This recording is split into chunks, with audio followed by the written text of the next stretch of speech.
The choice block allows you to add interactive choices to your story. You can find the choice block in the middle of your toolbar to the left of your screen. The first section is called the choice prompt. What you put in this section will be visible to your player and help give context to the choice you want them to make. You can either put a text block or a dialogue block into your choice prompt. Let's take our example from earlier.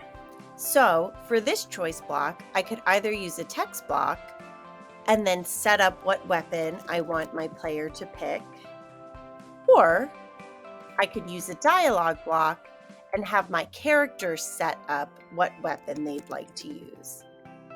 Whether you decide to use a text block or a dialogue block in your choice prompt is entirely up to you and the story that you want to tell. Now that we have our choice prompt set, let's move on to our options.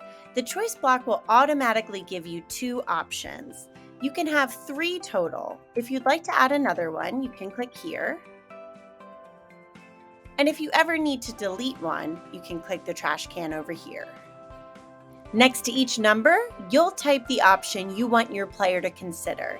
Again, make sure it's something clear so they know exactly what they're picking.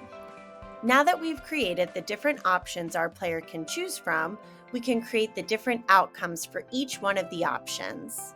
Below each option, you can pull a variety of different blocks: text block, dialogue block, background, music, sound effects, jump blocks, and set variable blocks.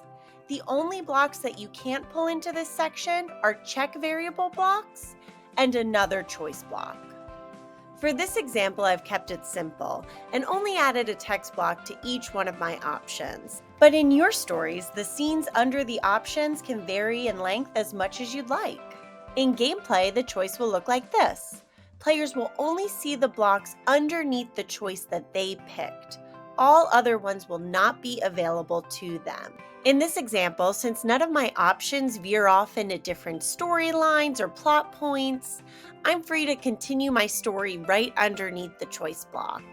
Here you can see what it would look like if each one of the choices was picked in a different story, and how it would continue to the next block once that choice block is done. But what if you want to make a more complex choice, one where players could potentially have different outcomes or even different endings to their story? Let's move to another example. Later in the story, our main character has the option to either slay their enemy or spare their life. I want these options to take my players to 2 completely different scenes. To do that, I can add a jump block. If I put a jump block right under the option, instead of this scene continuing on, it will take me to the scene that I want them to go to. So I can add a scene here, name it something that's easy for me to remember, create the scene that I want my player to see if they pick that choice. Then if I head back to the original scene, I can hit select a scene to jump to, pick the scene that I want them to jump to, and now if a player picks this option, they'll see this scene. For this second option, I could have my scene continue under the option block, or I could have it continue underneath the choice block,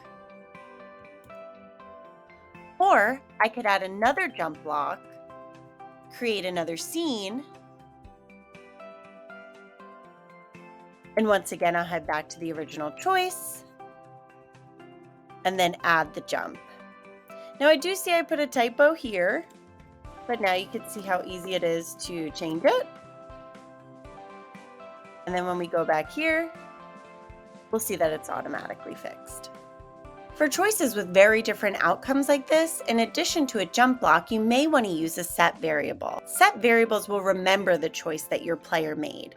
To make a variable, you can hit add variable, switch, give it a name, something that you'll remember. Again, only you'll see this, so it's for your organization purposes.